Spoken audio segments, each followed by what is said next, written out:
जी हमने 3 kilo chicken लिया, उसको 15 मिनट पहले सिरका लगा के रखा था, उसके बाद धो लिया और 1 लीटर ऑयल के अंदर डाल दिया। अब हमने इसको करना है फ्राई 15 से 20 मिनट अच्छी तरह से।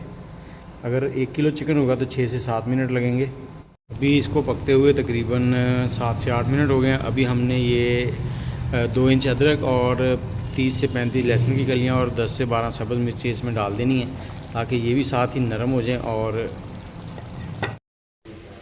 चिकन हमारा जो है वो फ्राई हो चुका है, 20 मिनट लगे, इसके कलर जो है लाल लाल हो गए।